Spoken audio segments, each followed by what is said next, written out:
In the cold, gray heart of a New England winter in 1971, a family of 7 arrived at an old farmhouse in Harrisville, Rhode Island, seeking nothing more than a fresh start. They were armed with laughter, hope, and a U-Haul full of worn furniture and wide-eyed dreams. Roger and Carolyn Perron and their 5 daughters didn't know it yet, but what waited for them beyond that crooked white fence was not a home.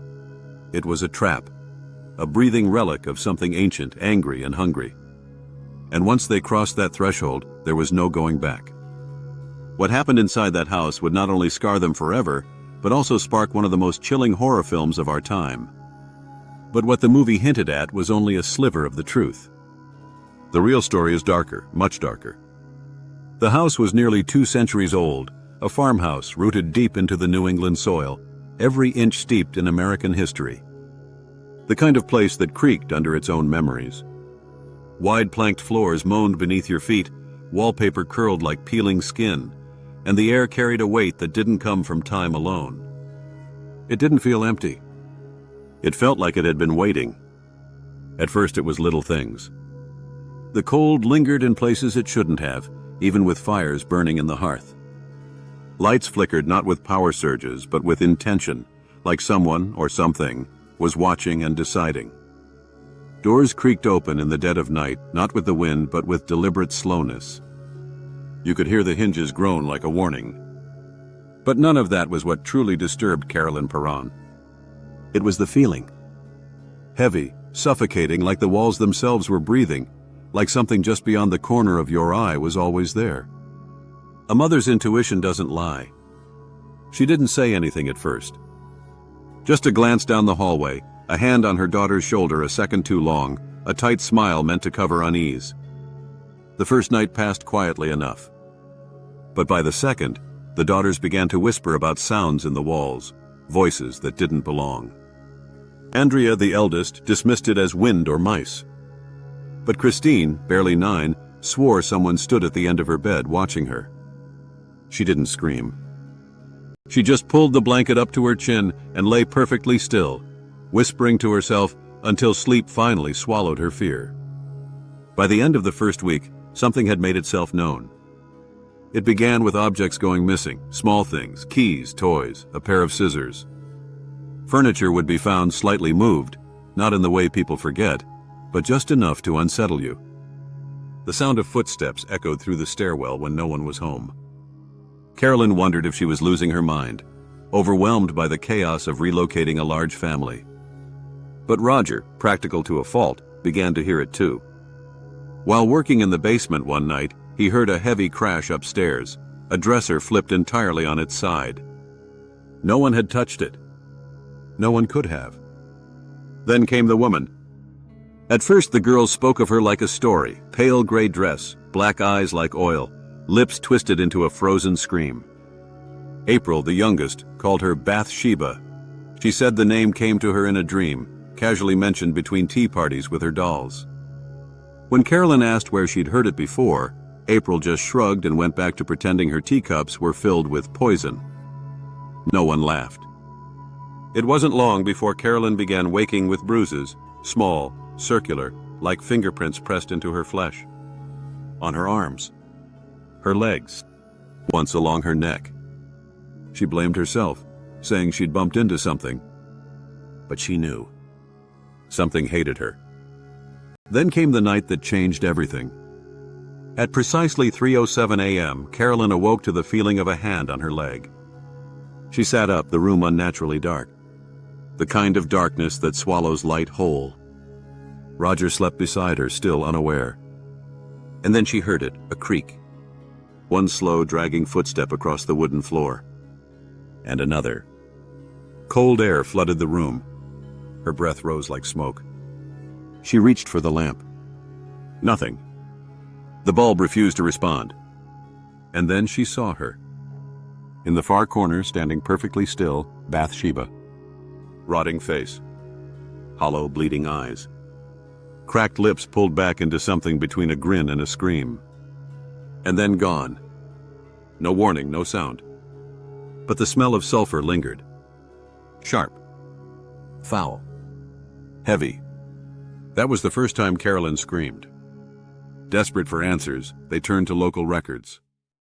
A historian uncovered a disturbing past: hangings, drownings, murder-suicides. One name surfaced again and again: Bathsheba Sherman. A woman from the 1800s accused of sacrificing her infant child to Satan. Though never convicted, the town believed her guilty, and folklore claimed she cursed the land before taking her own life from the tree behind the house. Whether myth or truth, something lived on in that house, and it had chosen Carolyn as its target. The attacks escalated. Doors slammed without warning. Crosses were found flipped upside down. The children were scratched, bitten, bruised. But it was Carolyn who suffered the most. Her personality began to shift. She would lose hours at a time, forget where she was, mumble things under her breath that made no sense. Once Andrea found her standing in the kitchen with a butcher knife, whispering, "It won't hurt if you don't fight." That's when they called Ed and Lorraine Warren. It was February of 1974. Snow drifted across the empty hills as the Warrens arrived. By then, the Perron home wasn't just haunted, it was under siege. Lorraine, a clairvoyant, felt it the moment she stepped from the car. She froze, her skin pale, eyes distant. "Something's already claimed this place," she said. Inside, the family looked like they hadn't slept in weeks. The girls whispered rather than spoke, eyes always darting to corners, doorways, mirrors. They had become shadows of themselves, prisoners in their own home. And the house, God, the house, groaned under the weight of its own secrets. The floorboards sighed with every step. The walls pulsed. Lorraine touched the doorframe and gasped. A vision, brief, violent, undeniable. A tree, a woman, and a scream so loud she felt it in her bones. The Warrens began documenting everything. Cold spots, growling in the walls, the smell of rotting flesh. The girls spoke of a voice calling their names at night in a raspy, hateful whisper. And Carolyn? She was no longer herself. She stared into space for hours, clawed at her own skin, muttered about fire and roots and children beneath the floor. Her body began to show signs of possession. During one horrifying night, Lorraine watched as Carolyn levitated off the bed, her head snapping toward her, eyes unblinking, whispering in a voice not her own, "She is mine." They knew then. This wasn't a typical haunting. This was a demonic infestation.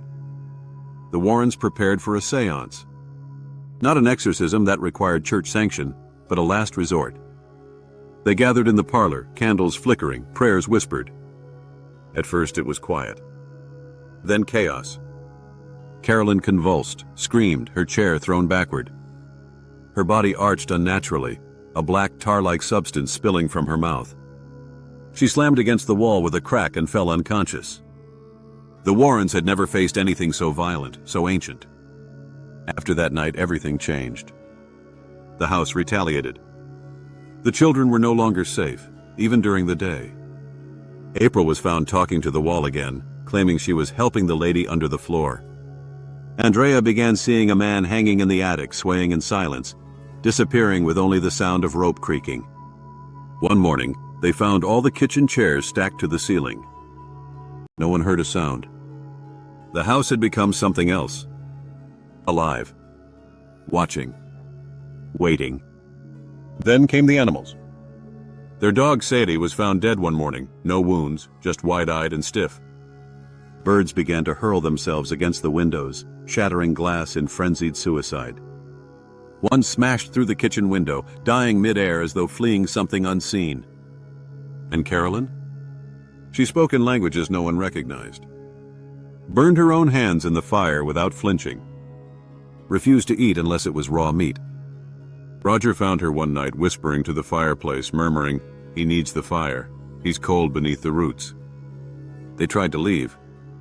They packed the car twice. Both times it wouldn't start. Tires slashed, children vomiting uncontrollably as soon as they crossed the property line. Carolyn wouldn't even try. She stood in the doorway, smiling faintly, saying, "We belong here. We were chosen." Then came the storm. Thunder cracked the sky in two. Power failed. The house went black. Then came the screaming, From every room, every wall, overlapping voices of men, women, children, wailing in anguish. Dishes exploded. Mirrors shattered. And then her. Bathsheba, towering, twisted, eyes like pits of nothing.